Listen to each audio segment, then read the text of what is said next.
Back in March of 2024, we visited the state of Arizona for about 5 days.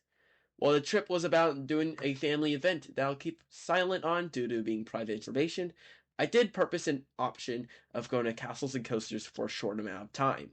While most of the people there were uninterested, one person was willing to take me.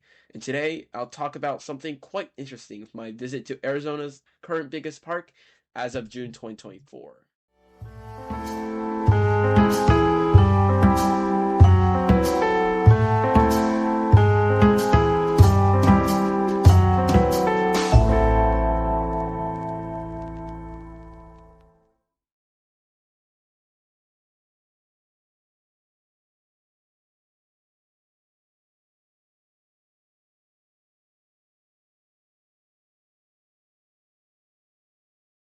Given a brief description of the park, Castles and Coasters is a family FFC on the outskirts of Phoenix, Arizona. The park would include the traditional family fun center activities like mini golf, arcade games, and go-karts, while including a good amount of amusement rides, and not just kids flat rides or a stupid wisdom rides kids coaster. The park would have legitimate thrill and larger attractions that other family fun centers have lacked, including a more family slash thrill audience, along with the children audience that most family fun centers already had. The park would and still has two Hopkins roller coasters, one thrill, one family, a decently sized log flume, an ARM drop tower, and a few carnival styled flat rides. In a lot of ways, the park does remind me of a lot of the Riverside Park in California called Castle Park, given that park does have a family fun center appearance with some attractions and a few thrill rides mixed in as well. Along with the aforementioned setup, both parks are quite small in space, as both are quite cramped and filled with rides in the majority of the park, whereas having an air conditioned building nearby. Even both parks have a lot in common with what ride types they include, such as a drop tower, a smaller log flume, a junior roller coaster, spinning flat rides, and an inversion ride. Now, while there are a lot of similarities between each park, based on the examples I have given, the similarities mostly end after this. As given getting into specifics, a lot of the rides, appearance, and park guidelines and operations are quite different between each other park. And since this is a review of castles and coasters, the main park in Arizona, up until Mattel Adventure Park opens, I'll stick talking about my experiences and analysis of this park specifically.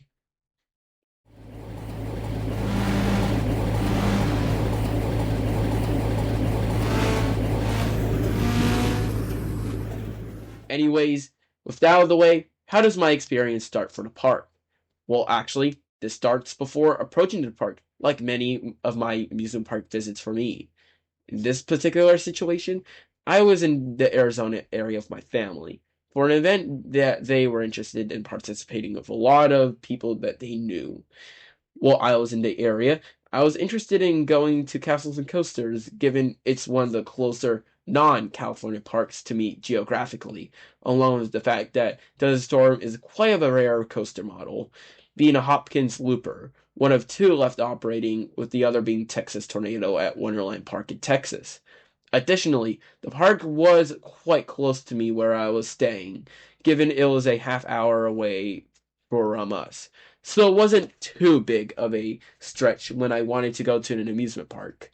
Now, at first, it wasn't apparent that we'll be going, given my family already had activities planned out for the entire time we were there. And even if there was time to go for themselves, they wanted all of us to go, even if someone didn't want to go on the rides.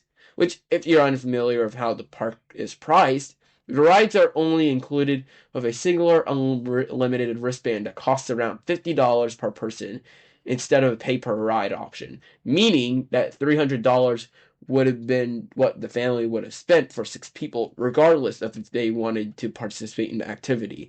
So sadly, it made sense that they didn't want to go participate in doing castles and coasters financially.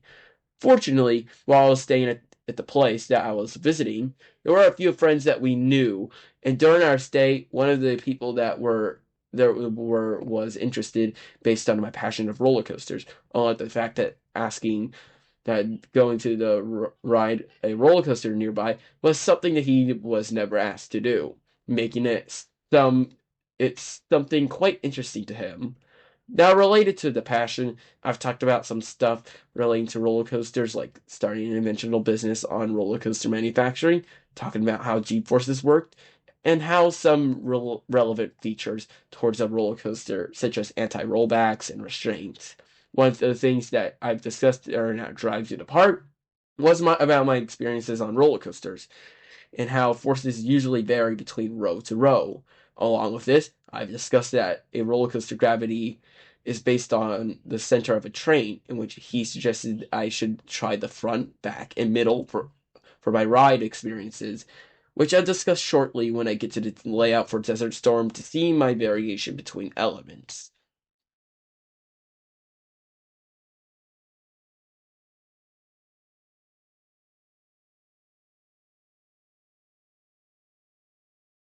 But like most rides, you have to start with how to get into the particular park. And with Castles and Coasters, it's adjacent to the Interstate 17, specifically Dunlap Avenue. Along with this, the park is north of the intersecting points of the Interstate 10 and 17, with the driving distance in between both parks being 10 miles apart. Along with the detecting the park a mile or two, you can see the park's roller coasters and drop tower from the skyline while on the interstate, which can also be another way to find the park if you're alert or not driving as fast on the highway. Along with the location on the highway, the park's roads off of the highway have interesting stuff surrounding, as the park is across the street from a small shopping complex. Along with the park being surrounded by desert, from my experience, parks in in the other two or of the three states I've been to with a coaster credit, California and Colorado have more grander and secluded park entrances compared to other businesses around other parks. With both or Arizona parks do so weirdly. When it comes to parking, the park has a smaller and less complex parking system compared to other parks, treating it parking more similar to parking lots and for family fun sitters. Parking is luckily free from my visits back in March, along with parking similar to shopping or building complexes, or in more the traditional sense. So thankfully, parking isn't a pain compared to most parks. Now, when it comes to prices for activities, there are a few options. According to the website, the cheapest offer at $15 is for only one round of mini golf out of the four courses that they offer, each course having 18 holes. Honestly, we didn't do this as we had limited time at the park, but I assumed that the course is like your standard mini golf course. Next pass that's offered and the option that we are interested in was the unlimited rides pass at $50, where with this you can get a wristband to ride all the rides for the entire time you're at the park. Now, I'd like to note that there's no pay per ride option, as I mentioned before. So if you wanted to attempt to do your money's worth, I would suggest trying to do a decent amount of rides on the rides you choose. The pass with the most benefits, along being the most expensive, combines 1 hour of arcade, one round of mini golf, and unlimited rides for just $60. Additionally, not including for the largest pass, the add-ons for the smaller passes like the unlimited rides pass can either have one round of mini golf or 1 hour of arcade time for an additional 17 7 not 17 $7, so that there's an option. Just note that these activities must be bought in person in the park, likely due to easier distribution for the passes, since the ride wristbands are physical, along with the park not being busy enough to do individual pass purchases when tracking it online. The exception to buying prior to reaching the parks is the group events and birthday parties, with those bundles requiring to have at least 15 people attending. The party in the park bundle, which is $675 for the minimum offer, an additional $45 per additional guest. includes the ride wristbands and provides 1,000 arcade tickets. While the party in the park room and stuff, which costs $791 as the initial fee, provides the same perks as the normal party in the park, with some additional stuff like a 1 hour usage of the party room, getting food provided such as popcorn, pizza, and soda, and offering to bring a party dessert like cakes and cupcakes. Alright, now that we're done with the financial stuff, I like to say that the park is easy to roam around once you have bought your passes. In the southern eastern side of the park entrance, where you enter. That'll be your party/event and arcade area. The closest door to the left is where you get led into the park's outside portion, where the mini golf, zipline, and mechanical rides are. And before getting to the mechanical rides, I like to say that the zipline and ropes course is at the southwestern border of the park, adjacent for the at least comparing to the where the entrance is. And the golf course is on the northwestern quadrant of the park. Now, with the Castle Park comparison at the start of the video, I stated that the park is pretty tiny in acreage. The park can also be a short distance as well, with walking around the entire park theoretically taking less than 10 minutes. So even if you are confused at where the attractions are, you thankfully don't have to actively search for that long. Speaking of ride locations, the largest rides with Patriot, Splashdown, Skydiver, and Desert Storm are all located in the back right section of the park, in which to get there is a bit confusing. Like, if you want the quickest way, then you're going to have to hug towards the right of the entrance building and park borders until you see the carousel, in which to get to Desert Storm and Splashdown, walk around the carousel to get to that area, while Skydiver and Patriot are more east of Desert Storm and Splashdown.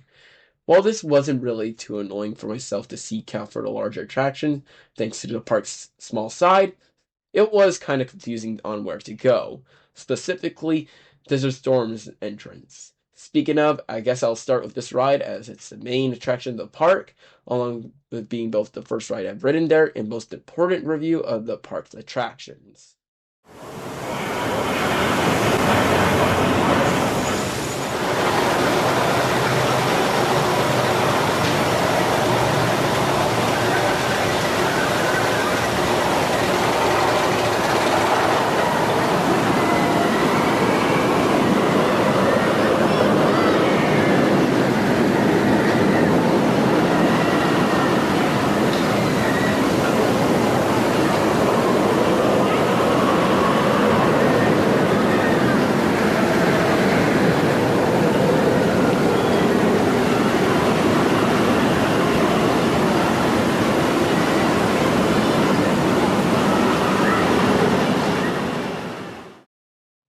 Desert Storm is the current largest coaster in the state of Arizona, along with the state's first and only inverting coaster, at least prior to opening of Twin Mill Racers at the aforementioned Matilla Adventure Park. This would be one of 7 roller coasters manufactured by the American manufacturer Hopkins, being one of their most recent installations in 1992, along with the park's other coaster being Patriot, built during the same year. Now, when comparing traits of both Desert Storm and the other Hopkins loopers, these traits can vary in how comparable these rides are. On one hand, their loopers usually stay in 80 to 90 feet ranges and 50-mile-per-hour ranges, while on the other hand, Hopkins, for all their coasters, usually use different layout concepts per installation. Like when comparing Texas Tornadoes out and back layout with large consecutive hills to Cliffhanger's high, barely elevated turns after a drop from the station in a loop, to Dragon's Terrain's pre-lift with back-to-back loops and helices, to Desert Storm's elevated layout, attempting to stay off the ground with loops and helices trying to be in a compact area. It's just interesting what this company did with how they incorporated these rides in the plot of land given. Speaking of the plot of land that this coaster occupies, I guess I should talk about the appearance. It's quite interesting seeing the novelty of having a ride both at a family fun center and designed to be in an extremely compact area like this. That the supports are built in in extremely compact plots of land, and that the ride track goes above a lot of the attractions and paths. Additionally, I also like the green and white contrast of the coaster's supports, presenting a contrast of a darker color for the lower portions of the ride and showing a cooler color that towers over the guests, and the white track contrasting with the colors of the trains and supports. So identifying the trains and supports are more easier, while fitting to the aesthetics of the basic colors like white, blue, and yellow for the rest of the park.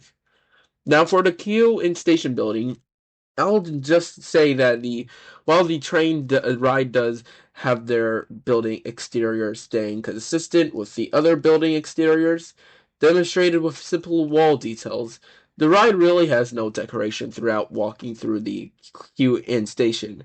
In fact, the queue isn't really long at all, with the ride having a walkway to the staircase up to a couple of switchbacks up at the station, which, while for bigger parks would probably result in crowd overflows in the queue lines, Thunderstorms thankfully has a station wait for guests consistently, while in a Saturday of March.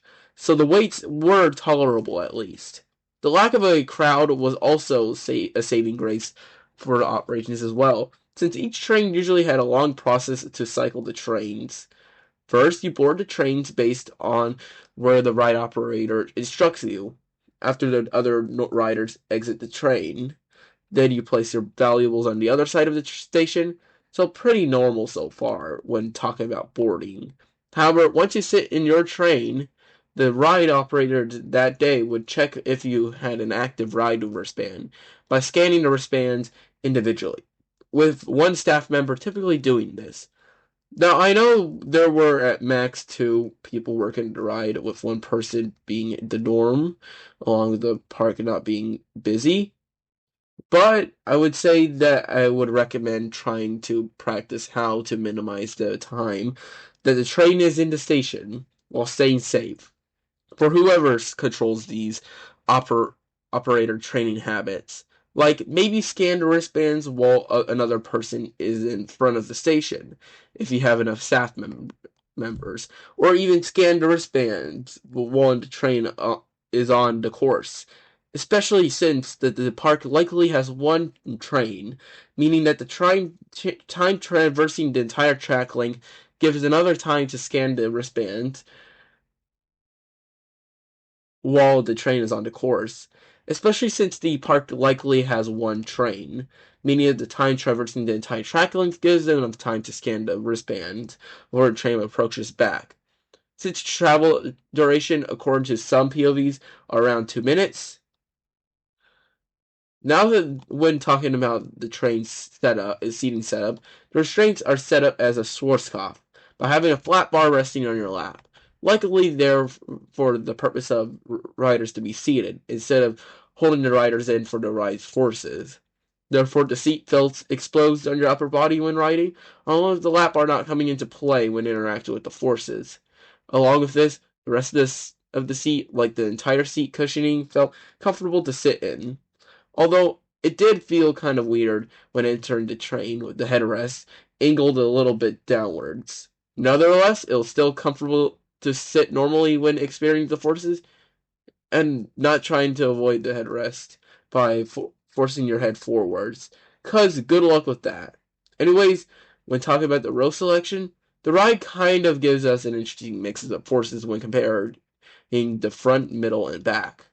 While the forces still generally hits in the same areas, they can be experienced differently for strength and specific moments on the elements where they occur usually.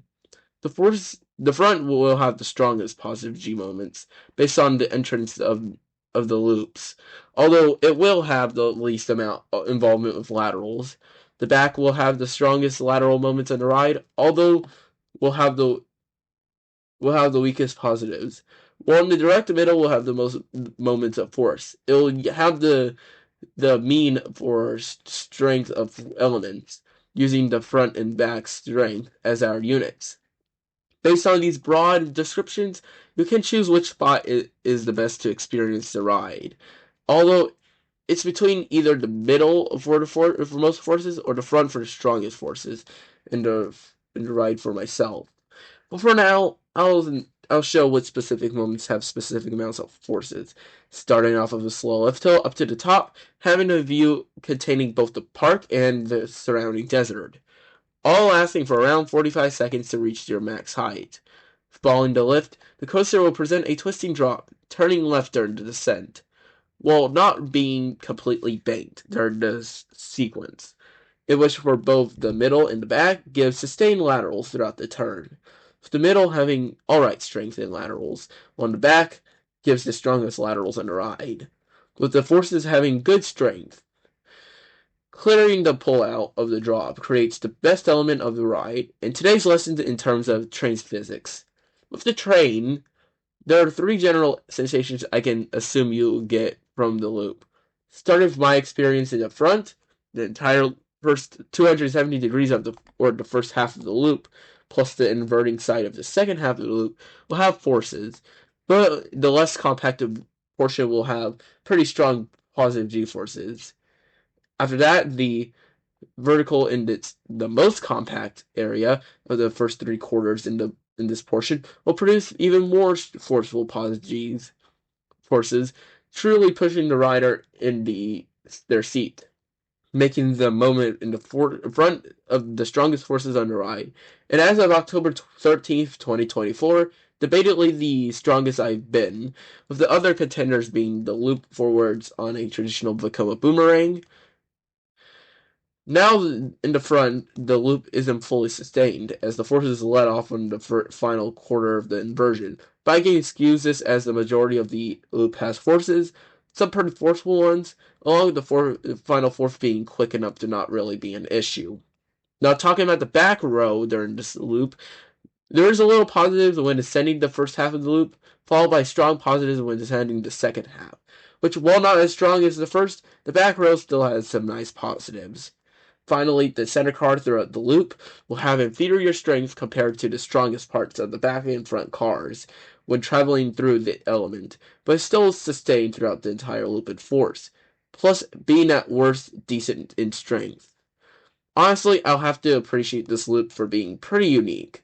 I like that the both halves aren't symmetrical, which gives different moments of the coaster variety and forces, along with some moments where the forces are pretty forceful.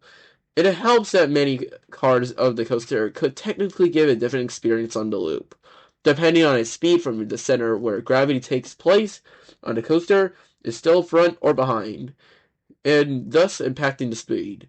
I will say that this is my second vertical loop as of writing this on October 21st, 2024.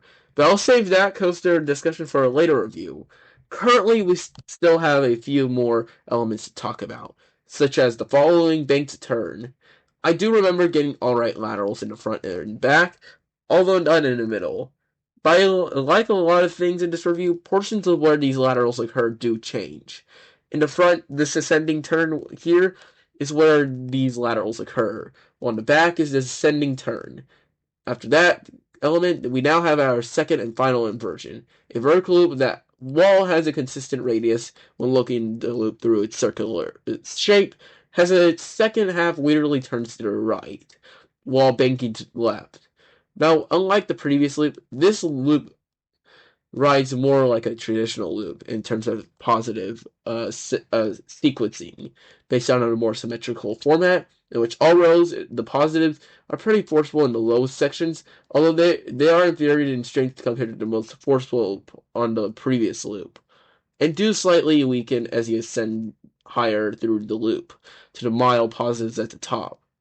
One notable thing that differs from most loops is the aforementioned banked exit towards the loop, towards the loop, in which, from my experience, I did feel the normal positives, just pushing down on the normal direction of gravity while being banked.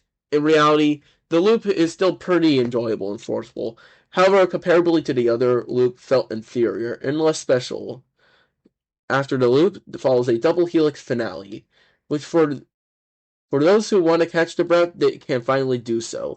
The first helix in all rows doesn't really have forces, but I do appreciate that the helix has a nice surrounding of coaster supports and palm trees when ascending this 5-second helix. This then follows with a downward slope into the final helix of the ride. Not to mention that the transitions into in and out of this straight track, I will say that there are some jolts. I wouldn't call these jolts aggressive, painful from my experience, but these are still noticeable, and rather the only moment of imperfect tracking. Since the rest of the coaster does more track more consistently. Entering the final helix, there is one quick moment of light pauses for an entire train when entering the helix. After that moment of force, you then continue helix with just speed and entering the brake run. Before talking about the coaster overall, I like to mention that there's a lack of forces in the helix, but I still like the addition of the helices, since at least the coaster is given variety in terms of elements, while making the coaster not really feel too short compared to the coaster ending at the second loop. There's a storm combination of elements that were surprisingly large variety of elements for a coaster that's this compact and landlocked. Stuff like the 90-foot drop to the weird first loop, followed with the turnaround in a more traditional loop, followed with a more traditional back-to-back helix, making the ride experience pretty interesting and memorable compared to other loopers, both new and old. Now, with the ride's criteria in terms of where I would determine the coaster rankings, I do think that this coaster's strongest value is the strength of elements and forces. From both vertical loops to the lateral moments of the turns, these elements were pretty memorable forces, where some of them being pretty strong in strength. I'll say that where there's other criteria points that do help the coaster. The forces are the most memorable thing about the ride. The second part of the coaster is coaster's variety. I appreciate that the coaster has many diverse elements in its layout, along with the variety of forces that the coaster offers. The many experiences and intensity variation throughout the first loop is my main example, with many moments of strength and intensity being presented. Consistency with elements and forces can be a mixed bag. While the first four elements are pretty consistent in speed and force, the final two helixes can lower the ranking, since the elements didn't really have forces during the decent duration of the ride. Thankfully, I am glad that the helixes aren't super long, along with the helixes being closer to the end of the ride, and that the helixes are at the least more interesting than long meandering track. And while the ride isn't super long, I appreciate that the ride doesn't feel too short, despite there being four true elements. Now that's out of the way, let's see where I've decided to place this coaster. Generally, when ranking coasters, I usually use generalized groupings by using descriptions that fit my criteria. The more fulfilling the coaster fits in this criteria, the higher the rank they are. Typically, I prefer more varied, complete, and better sequenced rides over rides of exclusive force and power.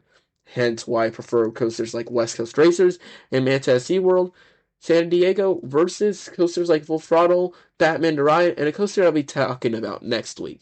That's going to be a controversial take, which does focus primarily on a couple moments of powerful forces, which can't feel too short or doesn't feel that consistent. In this scenario, Desert Storm does fit in this general category.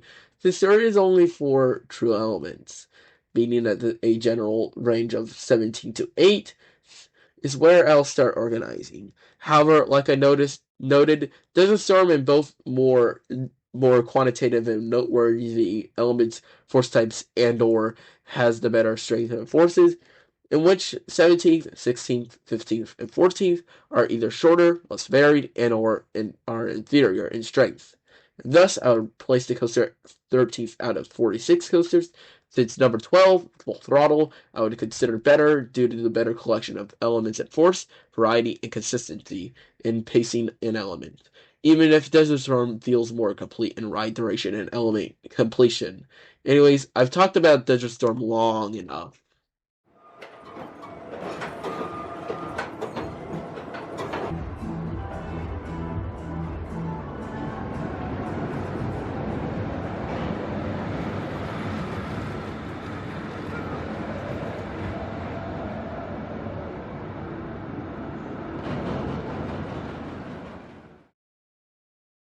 Next attraction I did, since I rode Patriot one time before doing the next two rides, would be the other roller coaster in the park, Patriot. This would also open in 1922 and manufactured by Hawkins and serves as the park's junior coaster. Now, when comparing to other Hopkins designs, this looks the most normal, as at least I can understand a manufacturer like this to attempt a junior coaster, in that it's not too much that Hopkins really did to make the concept weird. Like, compared to their alleged Mine Train concept and Wild Mouse concept, Patriot looks the most traditional. Additionally, this was the first coaster to adopt the name of Patriot in 1992, with Rollers of Fun adopting the name in 2006 for their Bean and Minber, and Vortex at California's Great America that opened in 1991 got converted to a floorless coaster, has a new paint scheme, and a new name being Patriot in 2017. So that's cool to know that about. Finally, I like to just say for Arizona coasters, this is one of two current operating junior coasters of this size prior to Mattel Adventure Park's opening, with Patriot and Wildfire's World Chance Big Dipper being the only two currently. Anyways, I think I should start talking about the ride. Let's start with the ride's location, like anything. Currently, Patriot is on the most northeastern part of the park and can be accessed by the aforementioned pathway. Along with the location, the coaster surprisingly has a queue on my visit, especially compared to Desert Storm, which barely had a wait. The coaster likely had a longer wait based on a more accessible audience, along with the coaster being more appealing to the focal point of the family fun centers, being families. Thankfully, the line at most properly has a 15-minute wait, and while it's not as good as a deal as Desert Storm for short lines, Patriot at least is still a shorter wait compared to most parts of the coasters. Speaking of capacity, the train cycles weren't much better than Desert Storm. While dispatches were technically faster, the ride duration from dispatching and stopping the station was around 3 minutes. And even then, dispatches weren't quick, since wristbands were still being scanned while the riders in the train, like Desert Storm. But on the plus side, the trains were thankfully comfortable from my experience, based on how the restraints felt exposed with the T-bar restraint, along with the forces not really being frequent nor sustained for a lot of the ride, as only a T-bar and a foot placement are present for separating both riders, as no seat dividers exist on the coaster. Along with the different seats not being padded, that's excusable. Now, despite getting on one ride and riding in a different row, I would say the back is the most forceful based on the strongest and most sustained laterals under a ride on some downward descents, and likely because it's being the smoothest row. Anyways, starting off, Patriot ascends the booster lift hill, which shout out to these friction brakes on the lift hill as a way to ease a rollback from the lift hill. After the lift, you have a twisting drop down. Like there's a storm, the sharper part of the turn, or the turn on of the drop, does provide decent laterals in most rear rows. After the drop follows an elevated turn, which does give a brief but moderate laterals on the upward portion of the turn. Along with this, there might have been a bump when traversing the train. Honestly, this wasn't really uncomfortable, but noticeable. After descending the elevated turn, you then elevate to a left-hand turn above the ground. I report that I did not receive laterals in my seat, but perhaps the front did have laterals during this moment. Finally follows the most intense and probably my favorite moment of the ride, being the slightly banked helix, giving decent but sustained laterals throughout the entire duration of the helix. After that moment, you then head towards the rake run, which after that moment follows a second lap, in which follows are repeated in the second lap before heading towards the station. With the coaster, I honestly think that out of the kiddie coasters I've ridden, unless you count Tidal Twister or Goofy Sky School, which I don't think have the spirit of the kids' first three roller coasters as an option, Patriot has the best quantity, consistency, and sequencing of the kids' coasters I've ridden, based on the 3 moments of laterals all occurring slightly frequently, and the laterals staying with decent strength. While there could have been a more diverse force collection in order to improve the coaster, I am still satisfied with what we have. Currently, this coaster ranks 29th out of the 46 I've ridden. I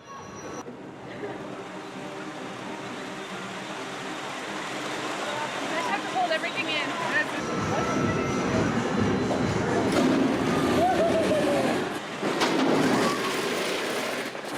in. Not including 2 re-rides on Desert Storm, this would be my final ride of the night, being the third of the 4 big attractions at the park. Skydiver, the ARM drop tower. This is technically the tallest attraction at the park at 120 feet, and apparently my second adult drop tower. As of October 24th, 2024, I technically have 4 adult drop towers under my belt, being Twilight Zone Tower of Terror at Disney's California Adventure, Skydiver at California Coasters, Guardians of the Galaxy Mission Breakout at Disneyland California Resort, and Tower of Doom at Elitch Gardens. While I did do Tower of Terror in November of 2016, I really don't remember the forces or how the drop tower format felt, since I didn't really start paying attention to forces up until my first ride on Galaxy at my local fair in 2022. In reality, this was my first traditional drop tower, with the catch car and a singular drop. And this was ridden on March 2nd, 2024, so therefore was my first time experiencing and remembering the sensation. While I don't really have too much prior experience and current experience with drop towers, I did hear from other enthusiasts that the ARM versions are usually one of the more aggressive in terms of forces. So did the expectations align? We'll see. Talking about the wait times, from my experience, they were surprisingly shorter than Desert Storms, with absolutely no line, in which only the cycle time and loading and unloading portions was the only determining factor of how fast I'd gotten onto the attraction. Operations were quicker than the other roller coasters as well, since wristbands were scanned at the gate rather than in your seat, along with the fewer seats, the shorter ride cycle, and smaller gondola size compared to the coasters, and therefore a better chance of efficiency for dispatches. When talking about restraints, they were ratcheting over the shoulder restraints when compared to restraint types. I typically think that ratcheting restraints usually can feel more exposed compared to hydraulic restraints variations based on how much the gap in between the rider's body and restraint potentially can be due to the less precise mechanism of the manufactured teeth when compared to a hydraulic tube using hydraulic fluid pressure to keep the restraint closed. Additionally, the restraint padding was sufficient, as the restraint felt comfortable enough when interacting with the forces, along with the over-the-shoulder padding not really being noticeable. And as a bonus, this ride only travels in a vertical direction, meaning no headbanging. Finally, I'd like to mention that the gondolas do have 4 sides, so if you have any preferences on where to face, then I guess you have an option to. Anyways, the ride starts with a slow ascent towards the top. From my seat facing the queue gate, there's a view of the parks attractions west of Skydiver, most notably Desert Storm, along with the surrounding Arizona atmosphere, while other sides might give the general Arizona landscaping, surrounding buildings, and the surrounding highway. Now here comes the fun part of the ride. If you don't know how the sequencing of the drop works and wants to be surprised, then I would recommend skipping this time stamp given, although not too big of a spoiler. You see, with a lot of smaller and more simplistic drop tower systems like the ARM models or the traveling models, the drop usually doesn't include a delay within drop, meaning the second that the catch car reaches a certain height, the catch car will release the gondola without any delay or warning. Excluding the split second of hearing the catch car is released, from my experience, I didn't know prior that these smaller drop towers usually didn't have a delay, in, in which while on ride, I did feel that anticipation of the drop coming up. All after the release of the gondola, the free fall provides sustained flow airtime for most of the drop. This sensation could also have been exaggerated with the ratcheting restraint based on the gap of the restraint giving the ratcheting over the shoulder restraints. The then falls are the brakes, giving a decent burst of positive forces when decelerating, when then after concludes the ride. Skydiver introduced me to the world of thrill drop towers, producing the traditional descent of pure freefall and the inertia demonstrated by the restraints and passengers. Honestly, while this may be my weakest of the adult drop towers that I've ridden, all four that I've ridden are considered one of the more thrilling models of drop towers, and all four did not disappoint, which I am fortunate of doing. Now, since I did do very few attractions and activities based on our short time at the park, there were a few other noteworthy attractions located at the park that I'd like to highlight. Probably the most significant missed attraction was the little indie go-karts, being a go-kart course that traveled underneath Desert Storm's tracks and supports. This was considered at something that we might have wanted to do based on the person that took me wanting me to get some driving experience, as that was coincidentally one of the things that we was discussed during our drive to the park. There was a potential of my steps of getting a license. However, I decided to skip out on this attraction since out of the lines I've seen at the park, the go-karts had the longest wait and the smallest hourly throughput. Second was Splashdown, a Hopkins log flume that featured two drops and a mile decorations. However, this was one of the longest lines of the day, and I did not want to get wet during this time. Bumper boats aren't as an attraction that I'm interested in riding. I have one located closer to home at Boomer's Vista. I just wanted to note that since bumper boats are kind of feel a bit more notable in terms of flat rides. The walk through Funhouse rope courses and Skywire and the motion-based shooting XD Dark Ride, I could have seen as unique to this park. But due to all four attractions being out of proximity and that we didn't have time to do, we sadly skipped these. Finally, we didn't have time to do the arcade, so we skipped that as well, along with having no knowledge of what machines they had.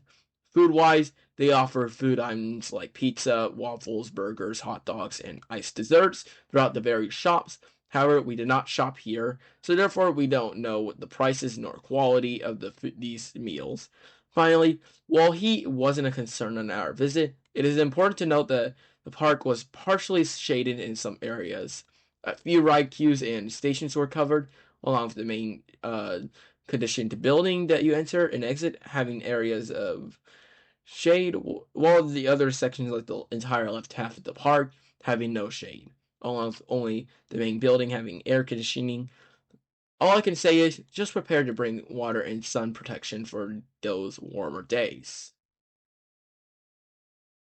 Honestly, it was nice getting the opportunity to travel to castles and coasters, especially since despite seeing no plans of traveling to the location prior to visiting, it was nice spending at max 3 or 4 hours doing this park, along with proving to myself that an amusement park could somewhat be implemented in other trip ideas if we have time available and that the important attractions that are provided don't consume a lot of time. Along with that, the surrounding context of my experience, the park was small but unique to tour around, with a nice appearance, decent attractions, and minimal waits. But the question arises for the viewer: is the park worth traveling to? Honestly, it all depends on what situation you're a part of.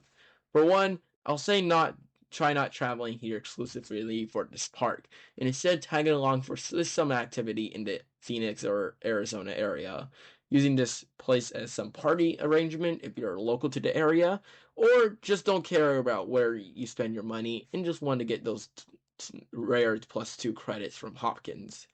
Additionally, the quantity of attractions that you do could also determine a price.